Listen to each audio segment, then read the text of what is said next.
The Gang Green Report with Mike Damergis and Rob Carpenter. Mike Damergis along with Emory Hunt from the Football Game Plan and Rob Carpenter, former New York Jets wide receiver, I guess back in the heyday of the early 90s under Bruce Coslet and Pete Carroll, right, Rob? Yeah, those heydays. Those fun days. Well, the Jets making news. Jamal Adams basically pushing his way out of town. Didn't want to be a part of New York. Didn't want to be a part of the rebuilding. Rob, as a former player, did we see these signs early on with a disgruntled safety like Adams? Early on, no. But, I mean, from the trade deadline from last season on, he basically made it known that he either wanted a new deal or wanted to go. And, unfortunately, I think when Joe Douglas came into the fray after Mike McCagnon left last season, he got caught in the catch-22. He initially stated at the end of last season that, right after the draft, they basically would be working on a deal for Jamal. And even at the combine, he actually stated that he wanted Jamal to be a Jet for life. So somewhere along the lines from then until now, there's a lot of communication problems between the two sets. So. Emory, you break down a lot of players, a lot of deals. 2 first-rounders, a third-rounder, and they get a player out of it. That's pretty good for a guy that plays in the backfield. Yeah, and it's pretty good for the Jets if you think about the fact that you're getting rid of a guy that didn't want to be here. And, once you decide – it's almost like when you decide to retire. If you're thinking about it, you're already done. So if you were thinking about leaving, he wanted to go. And so for the Jets to be able to get this haul back for a guy that probably was going to force his way out regardless, I say that's pretty significant. Now it's just up to them to do something with those picks. You could have all the picks in the world. If you can't draft, then, it's all for naught. I think with that, Jets fans will say from a long time ago, drafts haven't been that great. So right now, it's the wait and see approach. But yes, definitely the Jets got a lot back for safety, and you probably will never see this type of deal done again for a guy who actually plays this position. But what are they going to? What are they going to do with it? It's a question because you talk about players they've had in the past: Hugh Douglas, John Abraham, Keyshawn Johnson. Jonathan Vilma, went on to win Super Bowls. You see guys have these quality guys, quality starters, and then they go on to fame and fortune on other teams. I mean, look at Vilma winning the Super Bowl in New Orleans, your hometown there, Emory. Yeah, it's interesting, man, because, you see guys, you want to keep the guys that you've developed, you scouted all throughout their college careers, you draft really high, and those are supposed to be your guys. And to not be able to grow old with those guys, it has to be concerning. And you have to look at what's the common denominator. And it's something that's within the organization that have players wanting to leave, So, yeah, you have guys that come in and that end up staying and playing out lengthy careers. You think about Curtis Martin, Kevin Mawai, those type guys, even Mo Lewis. You think of some of those guys that come in and play a long time. Marvin Jones, I'm sorry. You think about those guys, and but you want all of these players to come in and play well. The Jets, with those names that you listed, have done a good job of picking up some key players, but are they able to, retain those players? And that's where the good teams tend to stay good, like Pittsburgh or Baltimore or teams like that. So, Rob, you're a former player. You've been in a locker room. How important is it to have a safety, a defensive back, a guy that's in the backfield? What kind of impact does he have on the game? Does he have the kind of impact a guy like Ronnie Lott would have, or Troy Polamalu? Does he have that kind of impact that these guys would have? He does play like that. He's put in positions where he can make plays. So the fortunate thing for him is that he's had Greg Williams as his defense coordinator. And Greg has utilized everything that Jamal can do to his strength. So he plays him in the box. He plays him covering certain guys on third down. He has him blitzing. I think Jamal has the most sacks by safety for a long time out of the guys in the league right now. He's not a huge, great cover guy, but as I said, Greg Williams has put him in positions to actually make plays for the things that he can do the best. And right now, he's the best at what he does.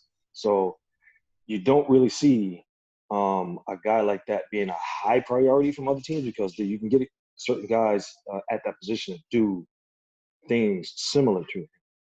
And don't get me wrong, because I think the Jets got in return with Dougal, a guy who actually can play very well and can fill in very well for what Jamal has done, except the fact that he's 5 or 6 years older than Jamal. So what Seattle got was a slightly better player who's a lot younger, who they can actually have for a lot longer.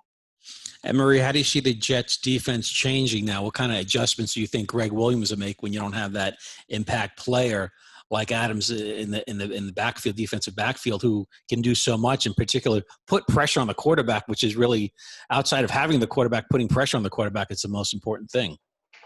Well, fortunately for Greg Williams, he doesn't care who's back there. He's blitzing anyway. It's all about attack mode with him. But in all seriousness, when you lose a matchup piece like Adams, you have to be able to find ways to generate pressure. So it's going to put a lot of pressure on those outside backers, the healthy return of those 2 inside backers.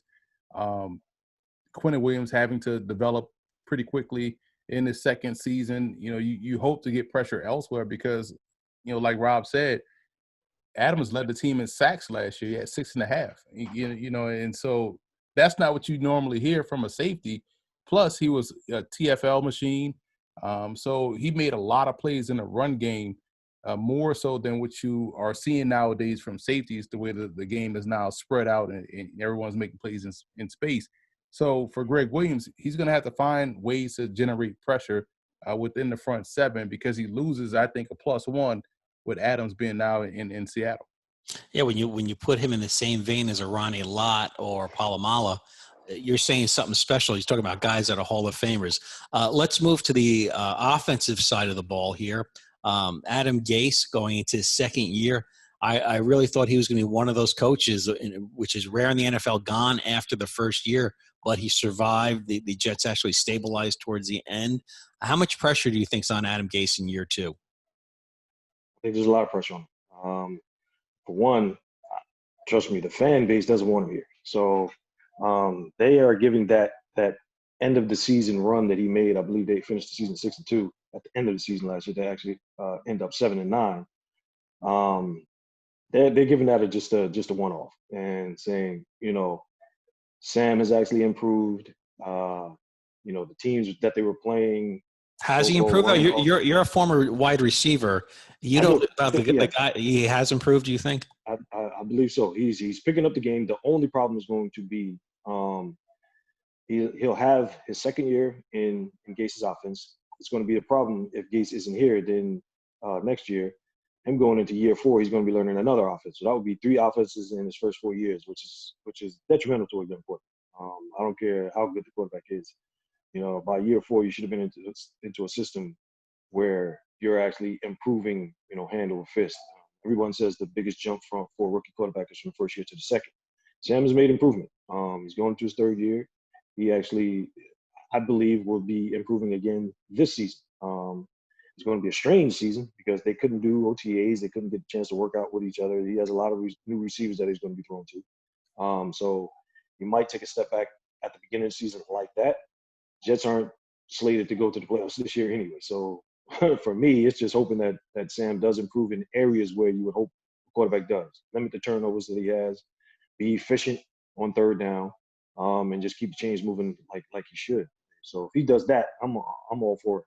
I mean, Jets in playoff, it's like being in the desert here. How do you think, Emory? How do you think Sam Gase has to adjust in year 2 to get the best out of Sam Darnold? I think he has to remember he has, the best safety valve in the backfield in Le'Veon Bell. He can't forget, about the run game and how that could help, elevate a young quarterback that's trying to cut down on turnovers or try to mitigate the mistakes. You want to be able to use Le'Veon Bell, and you hope that the investment they made in the offensive line helps out the quarterback as far as being able to run the ball, not asking him to throw the football 35, 40 times a game. He's not there yet. But if you're able to have him throw the ball that often, I want to say 8 or 9 of those have to go to the backfield or to those 2 tight ends that he's going to have, Herndon and Griffin. So I think there's ways to be about it. And I think what Rob said is true. You have to, people get caught up in the quarterback throwing for 400-plus yards a game, 4 touchdowns.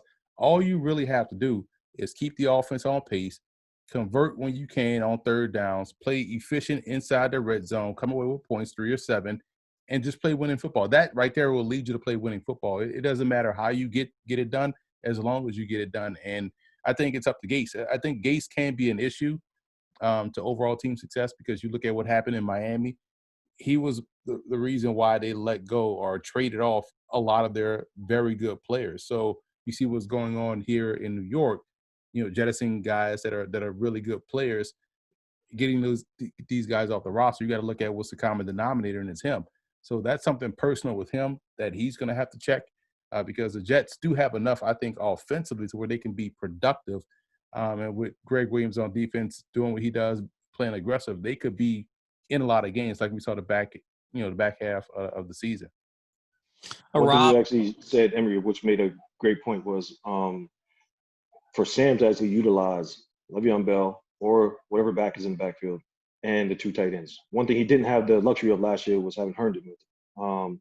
And we knew that from Herndon's rookie year, he can be a great tight end. And Griffin actually, filled in quite well last season until his injury. But having both of those guys there with Bell, we all know the tight end is the young quarterback's best friend, and he has 2 good ones. So if he can utilize those guys, because we know Chris Herndon can get down the field. He proved that his rookie year. He can get down the field, he can get in between the safeties, and he can make plays. So it could be a good thing for Sam this year if Gase actually, if they get on the right page and can keep him efficient. if you're going to break down Sam Darnold, Rob, and then we'll go to you, Emory, give me Sam Darnold in say 5 things he does well and 5 things he does bad, if there is that many. Well, him being that young so far, the one thing I like is his competitiveness. He competes. It doesn't matter if the Jets are in or out of a game, he stays in it. And they played some of the better teams over the last couple of years. When they went to Baltimore last season, everyone knew Baltimore was pretty much going to wipe the floor with them. They basically did, but Sam stayed in it. He kept fighting, and the Jets actually did some good things in that game, even though they were pretty much out of it from the very beginning. But I think he throws the ball down the field in the seams very well. He gets on the page very well with his receivers very quickly. He just has to limit some of the mistakes that he's made, but that's also comes with learning the offense that he's in. Again, he's had a couple of different offenses to learn within his first couple of years. So you wouldn't expect him to be fully aware of everything that's going to come his way. Even veteran QBs get fooled.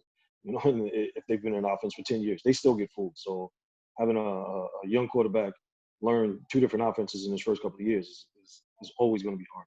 But I do like the way he actually gets the ball down the field, utilizes everybody on the field. He's not just going to be a one-person guy, even though he had a great rapport with Crowder last year. But Crowder was basically was his best receiver, so you'd expect that. He gained a quick rapport with Griffin. He showed that really quick. So the things he has to work on is the turnovers, which we all know young quarterbacks have to do. That would be my biggest thing. I don't think there's 5 great things that he does, and I don't think there's 5 bad things that he does. But the turnovers is the biggest thing, biggest negative. And the biggest thing I like about him is the fact that he can throw the ball down the field. He's elusive when he has to be as well, because he can use his feet. He gets out of the pocket. He runs when he has to. He's a lot faster than I think guys take for him. And he can put the ball in places where it needs to be. So he can pinpoint the ball where he has to. So I like his accuracy. I like the way he gets the ball down the field, and I like the way he uses his feet. Emory, if we go back 3 years, what was the progression? Where did you have Sam Darnold? Where would you think he would be 3 years after being drafted? He was my number 2 quarterback I had graded in that class. Lamar Jackson was number 1. And why'd you have Lamar Jackson at number 1? Because nobody really did. because he was the most explosive player with the ball. I even said back then, if I was the Cleveland Browns who had the first and fourth pick, I would have taken Saquon Barkley, number 1, and Lamar Jackson, number 4, and led the league in rushing for the next decade. Because when you have that explosiveness with the ball, it's hard. You make it an 11-on-11 game. We saw what he did last year in Baltimore winning the MVP. That, to me, was the easiest evaluation that you could have. Just see Lamar Jackson say he's going to be great. For Darnold, I compared this game to Tony Romo, and I think a lot of fans, forget that when he came out, he was a redshirt sophomore. So last year was essentially his senior season at USC. So he had a lot of football to get up to speed with. You see guys come out in the draft, juniors or seniors, so they played a lot of football. So he hadn't played a lot of football coming out of USC. So he's learning on the job, and he's only going to get better. You see the same things with Dwayne Haskins at with Washington. He was a redshirt sophomore, came out, and you saw some of the issues he had before starting to turn it on late in the season. So young guys that are coming out at that position that early, you got to give them a little bit of leeway because they have more room to grow, which is why you like the upside. You like the athleticism and his ability to create when things don't go well. That's going to always allow you to have success, especially in this game today where, the defensive players are just as fast as the offensive players, especially within the front seven. So you have to be able to get out the way. He can definitely get out the way and create and find guys downfield. So he's going to always give you a chance. And I think as the game starts to slow down for him because he's played a lot more football, he'll just continue to flatline his play and get better. And so that's why I had him rated higher than a Baker Mayfield, a Josh Rosen, a Josh Allen, because you saw the upside with this guy, what he was able to do at USC, and you realize he was only 20 years old. You fast forward, 3 years from now, he should be at this level, and we'll get to see, this season, the jumps he has made from his rookie season to, where we are now.